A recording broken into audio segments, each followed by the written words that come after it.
సంస్థాపనార్థాయ సంభవామి యుగే యుగే.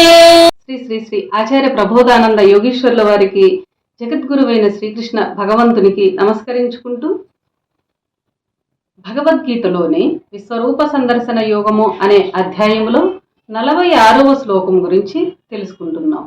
ఈ 46వ శ్లోకము అశాస్త్రీయమైనది, కల్పిత శ్లోకమని స్వామివారు తెలియచేశారు.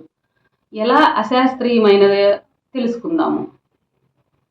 ఈ అధ్యాయంలో 17వ శ్లోకము, ఇక్కడ 46వ శ్లోకము రెండును అశాస్త్రీయ శ్లోకములే. ఇవి కల్పిత శ్లోకములని తెలుసుకోవాలి మనందరము. ఎందుకనగా విశ్వరూపమునకు పరిమితిగా చేతులు లేవు. అట్లే శ్రీకృష్ణునికి 4 చేతులు లేవు. సాధారణ మనిషిగానున్న శ్రీకృష్ణుడికి 4 చేతులున్నాయనుట ఎంతవరకు సమంజసము? అలా 4 చేతులుంటే విశ్వరూపము చూపి నేను దేవుడునని చెప్పుకోవలసిన అవసరము ఉండదనుకుంటాము. 4 చేతులుంటేనే చెప్పకనే దేవుడని ప్రజలే పూజించెడివారు.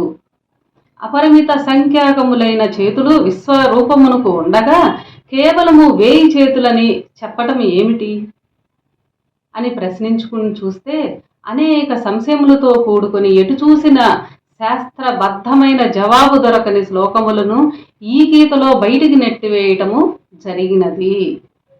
ఇది శాస్త్రమును, ఈ త్రైత సిద్ధాంత భగవద్గీత శాస్త్రమును జలముచే కడగబడిన గీత, ఎన్నో భావములు సవరింపబడిన త్రైత సిద్ధాంత భగవద్గీత.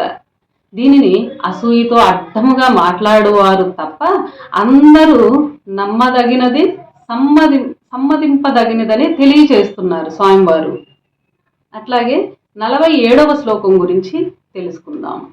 పరమాత్మ ఇట్లనియే, స్వయముగా పరమాత్మ ఇట్లనియే, మయా ప్రసన్నేన తావార్జునేదం రూపం పరం దర్శితమాత్మయోగాత్ తేజోమయం విశ్వమనంతమాధ్యం ఎన్మేత్వదన్యేన నదృష్టపూర్వం.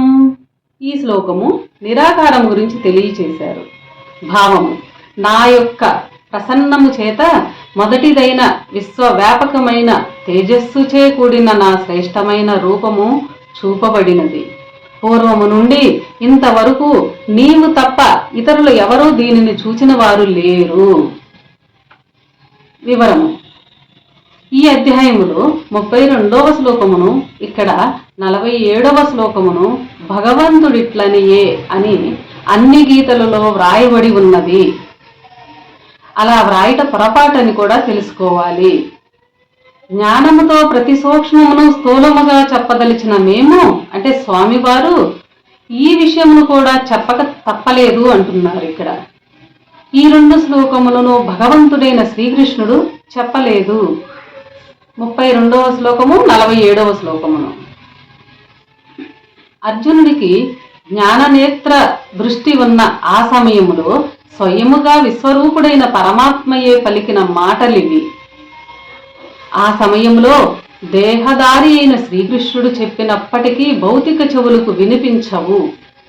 అందువలన ఈ శ్లోకముల వద్ద భగవంతుడిట్లనియే అని వ్రాయకూడదు, పరమాత్మ ఇట్లనియే అని వ్రాయటము సమంజసమవును.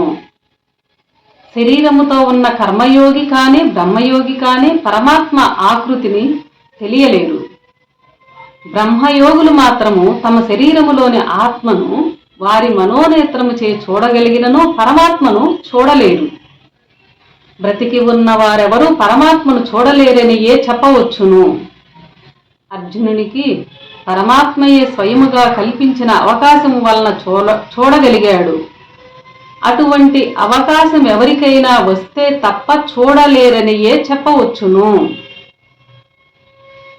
సృష్టాది నుండి ఎవరూ చూడని రూపు నీవు చూడగలిగితవని పరమాత్మ అనడం వలన అది ఎవరికీ సాధ్యము కాదని తెలియచున్నది. సృష్టాది నుండి ఎవరూ చూడని రూపు నీవు చూడగలుగుతున్నావు అర్జున అని స్వయముగా కృష్ణుడే అనడం వలన అది ఎవరికీ సాధ్యము కాదని మనందరికీ తెలియచున్నది. పరమాత్మ ఇలా ఉన్నాడని తెలుపు నిమిత్తము ఒక మారు అర్జునుని అడ్డము పెట్టుకుని బహిర్గతము చేసినదని తెలియవలెను. పరమాత్మ రూపము పరమాత్మ తెలపవలసిందే కాని వేరెవరి చేత కాదని తెలియవలెను. అర్జునునికి పరమాత్మ అనుగ్రహంతో కలిగిన దాని వలన మనకు కొంత అర్థమైనదని అనుకుందాము. అందరికీ నమస్కారం.